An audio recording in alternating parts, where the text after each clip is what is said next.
So it's not going our way this afternoon. We just busy changing the tyre. Thanks to Emmanuel and Billy for coming out to save the day. The Xinkhova Female is just over the hill there with some of the vehicles.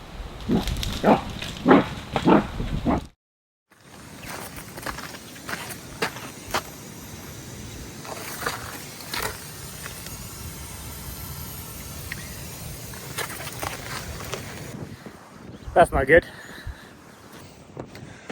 Not again. We've now got a puncture. I don't know how, but looks as though it's a sidewall damage. There, and here. Whether that's just a bit of wear and tear or I hit something, but I have not done any off-roading. I simply have been driving on the road the entire time. So I do not know what has happened, but my spare wheel is flat. So let's put an end to this afternoon's game drive. Incredibly frustrating because I was hoping to get to the Gijima Males this afternoon, who are lying out in the open with an impala carcass.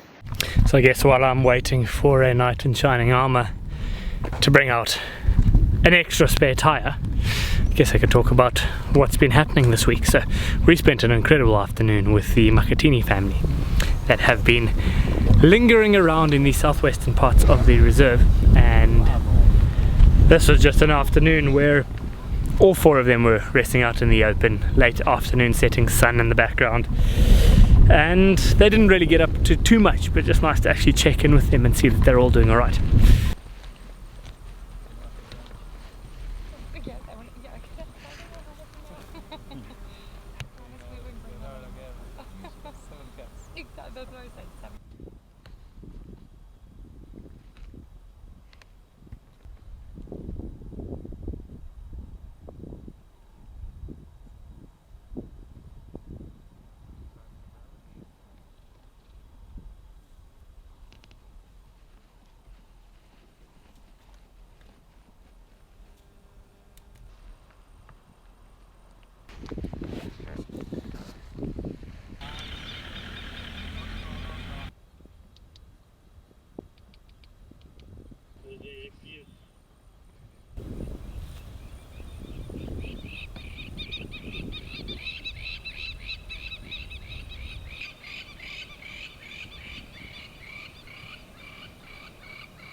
After that, we then spent a brief morning with the Nkuhuma Breakaways, which is a very handsome and up-and-coming male who's developing a nice big dark mane. he's been seen in the company of a couple of the Kambula lionesses of late, so he's definitely coming into his own, and the fact that they are fancying him or tolerating him being around means that they can see some potential great genetics there. He is the son of their Plainscamp male, so certainly is some fantastic genes flowing through his veins. And his sister, so the two of them were moving around. She is a stunning lioness, very big in stature and body, also coming from the Plainscamp males. But she has some resemblance to the Tsalana female because she's a lone lioness, or doesn't have many other lions to compete with her on the carcass. She's got very few scars on her face, with a bright pink nose as well, just showing her youth. But so it was nice just to follow them around. Eventually they disappeared into a pretty thick block, and we didn't want to crash through there for very little reward, so we let them be.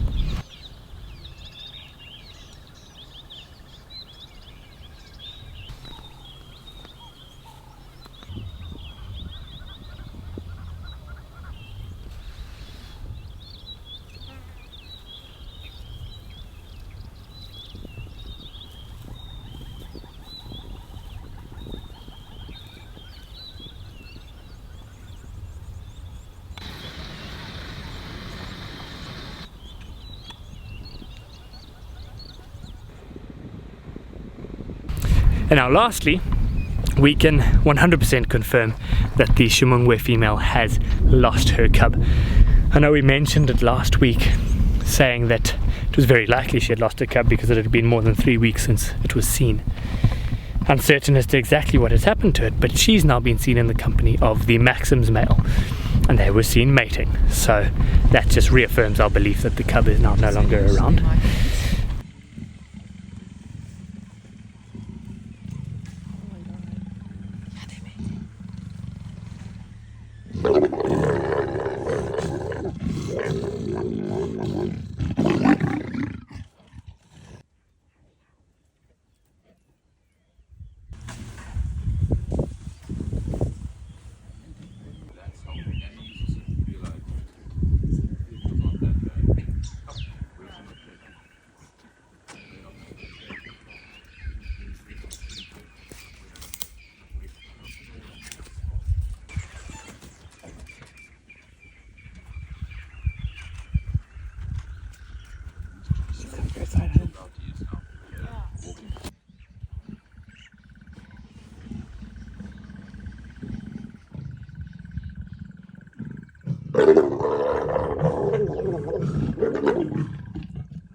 Can be a very quick turnaround time between losing a cub and a mother mating.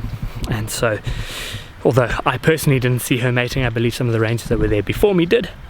I just saw them moving around before eventually crossing into our neighbour's property, where I believe that the Ximungwe female was chased off by the Three Rivers female. That was only 2 days ago, and so since then neither of them have been seen, the Ximungwe female or the Maxim's male. So that definitely put a little halt on the mating session.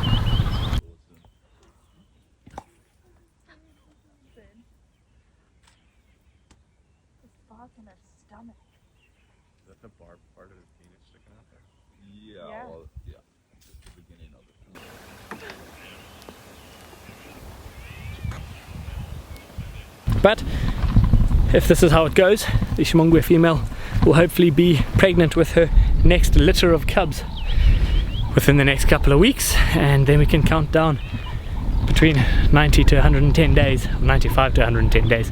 It's the gestation of a leopard before we hopefully find her with some new cubs.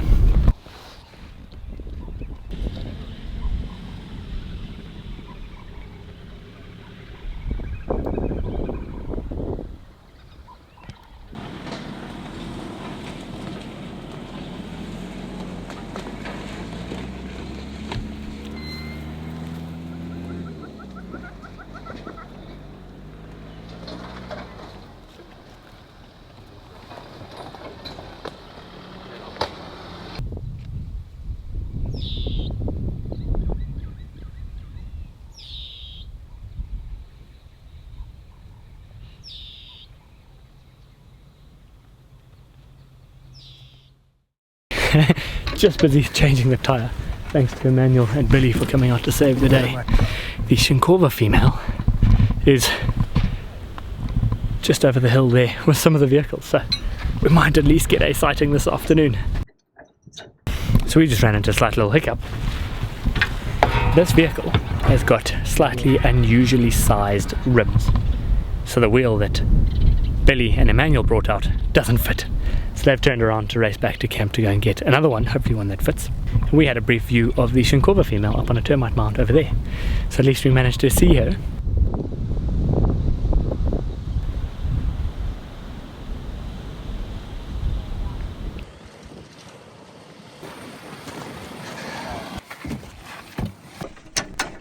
So we're back up in mobile. Billy and Emmanuel helped me swiftly switch off the tyre.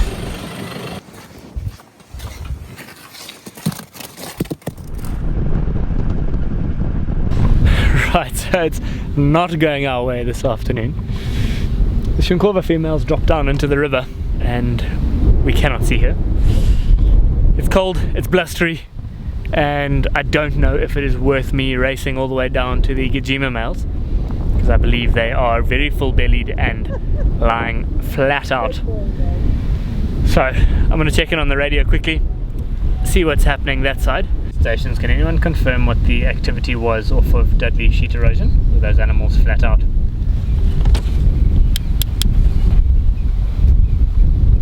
Station here for both animals all flat out. Copy, thanks. And is there any of that carcass still remaining? Negative, not by the looks of things. Copy that, thanks. I'm going to take myself out of that lineup. If anything does materialize or if they do start moving, if you wouldn't mind getting some footage for me, please. Copy. There we go. There we go. Killing two birds with one stone. It's too far for us to get down there. Reese is there with them. They're doing nothing. If they do start doing something, hopefully he gets something for us. Okay, so that was absolutely wild.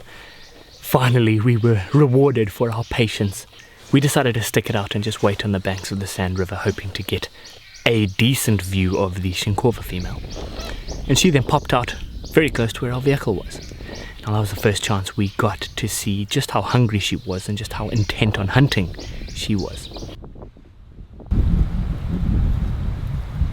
She then dropped into an area that was quite thick in amongst some guarri bushes, where she noticed a herd of impala.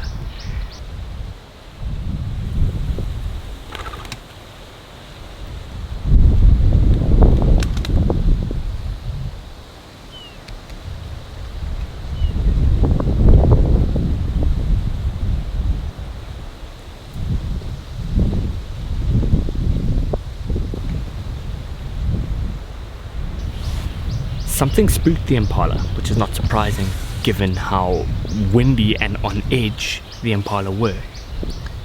So they ran. That caused the Xinkhova Female to come bolting past our vehicle to try and go after them.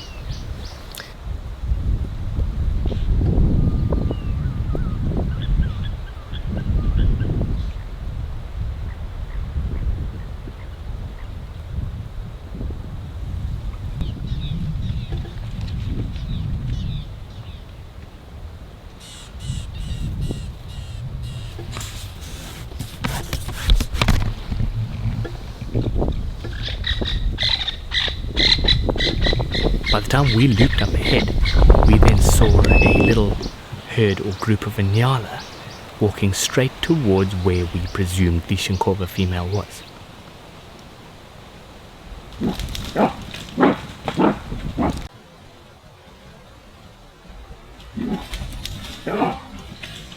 Next thing, everything erupted, but she missed.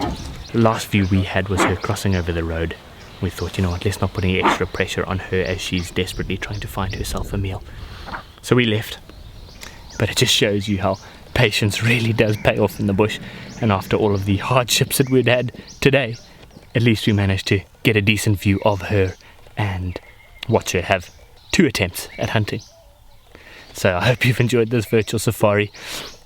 That's a little glimpse into the life of a game ranger trying to get some footage out here.